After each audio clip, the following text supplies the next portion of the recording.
Colorado Avalanche made some massive moves last year, some of which did not exactly pan out. Outside of their big three, the Avs are hoping that this will be the year that the tinkering to the roster puts them back among the elite teams in the West. Forget me, for you should forget it. You're living in the past, man. The Colorado Avalanche's 2024-25 season was largely defined by one choice: the decision not to extend Mikko Rantanen and ultimately trade him for what they believed to be a King's Haul to the Carolina Hurricanes. The package that they got back in return was nice. Marty Necas was having a career year at the time the Avs acquired him, Jack Drury, and a second-round pick, but even though Necas' production ended up falling off a little bit and Mikko Rantanen was still, Mikko Rantanen, especially after he was traded from Carolina to rival Dallas, the Avs still had a ton of firepower in their arsenal with guys like Cale Makar, Nate McKinnon, and the captain Gabe Landeskog finally returning from an injury that kept him out for most of 2 years. With some savvy acquisitions at the deadline including Brock Nelson and Charlie Coyle, it looked like the Avs were completely loaded up for a deep playoff run. Unfortunately for the Avs, fate has a funny sense of humor. You remember that Mikko Rantanen guy? Well, he ended up getting traded from the Carolina Hurricanes to the Dallas Stars. Guess who the Colorado Avalanche ended up playing in the first round? Those very same Dallas Stars, and guess who came back to absolutely torture the Avalanche in that first round? One Mikko Rantanen.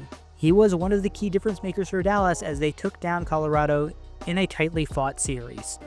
Don't turn your back on me. Let's get one thing straight. This is Shooter's tour. I've worked hard my whole life, paid my dues, and now it's Shooter's turn.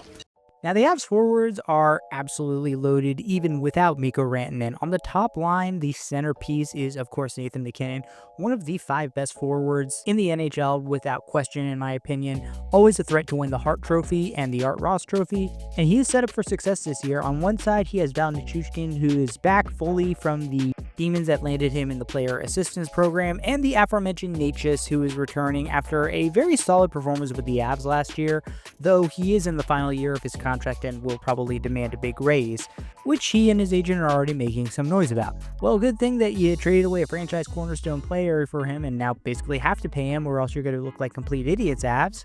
The second line is anchored by last year's big trade deadline acquisition and Civil War general who's been thawed out after being frozen in ice, Brock Nelson. The Avs brought him back on a 3-year deal, which I didn't really mind. It's good value for a second-line center, which I think Nelson still is. And on his left side, the captain Gabe Landeskog, again, finally healthy. I'm not sure if he'll ever return to being the caliber of player that he once was, but if he can be even 75 or 80% of that player, he's still going to be a massive contributor for the Avs. And on the right side of Nelson is Artturi Lehkonen, who had a really strong start to his season last year before hitting a massive slump that included him doing basically nothing in the playoffs. The third line center is Jack Drury, the other forgotten piece of that Rantanen trade, and he'll be sandwiched between Victor Olofsson, just brought in this offseason, and Ross Colton, one of those glue guys in the middle six that Avs fans probably think is a little bit more valuable than he actually is. On the fourth line, you'll have guys like Joel Kiviranta, Parker Kelly, and if there's like Justin Loving God, the man with the best name in the entire NHL, Ivan. The Avs are kind of thin when it comes to prospects, but they got guys like Gavin Brindley and Nikita Preshkopov, who I guess could be options for this season. All we hear is about their defense. They can't stop a nosebleed.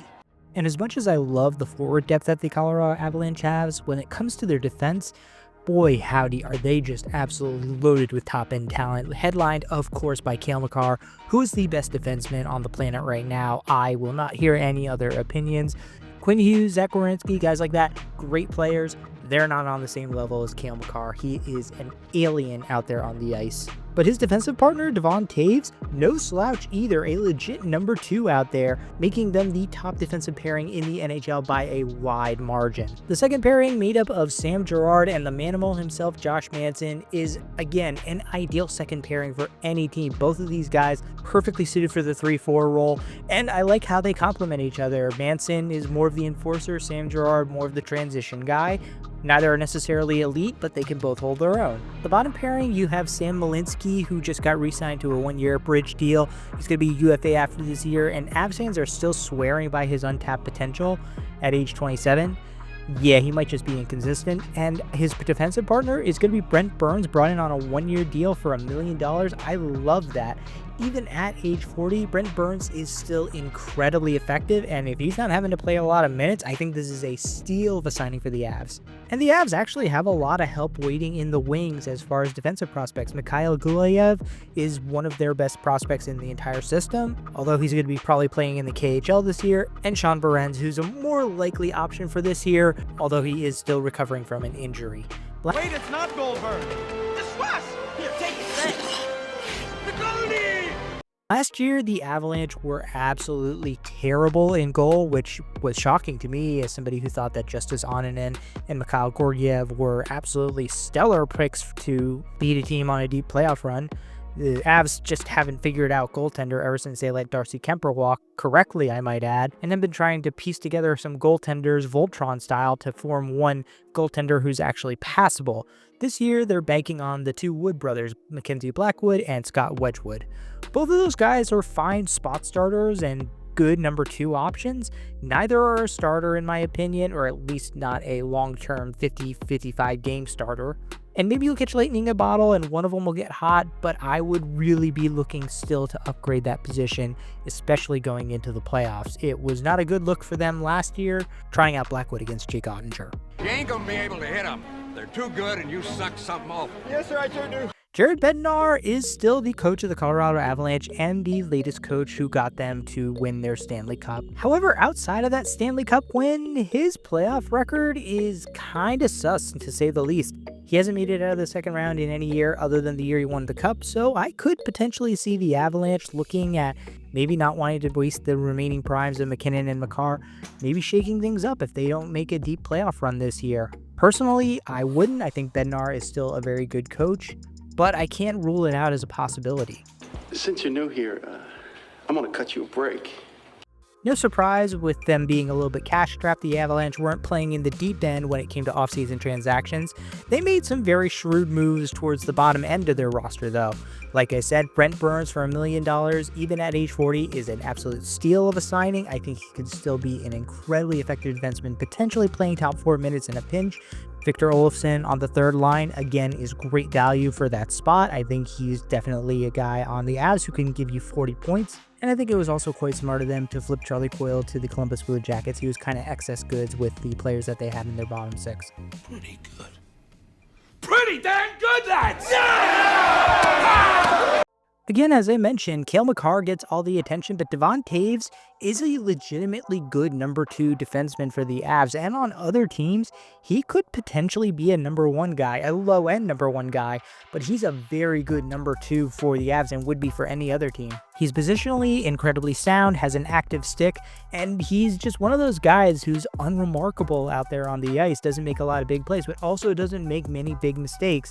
And when you look at the analytics, you see that, man, he's one of the 25 to 30 best defensemen in the NHL. I'll give you a winter prediction.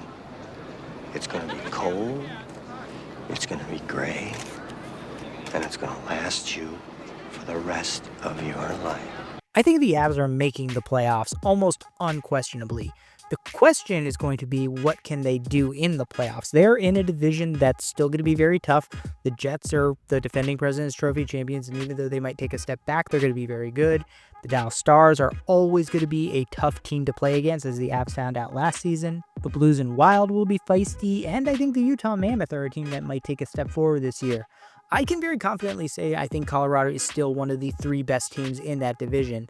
The problem is that they're probably still going to end up playing one of the other 2 best teams in the first round, and as we saw last year, I don't know that they have the coaching or the goaltending to overcome the talent level that's going to be across from them in the first round. And it's going to be interesting to see what exactly happens if the Avalanche flame out early once again.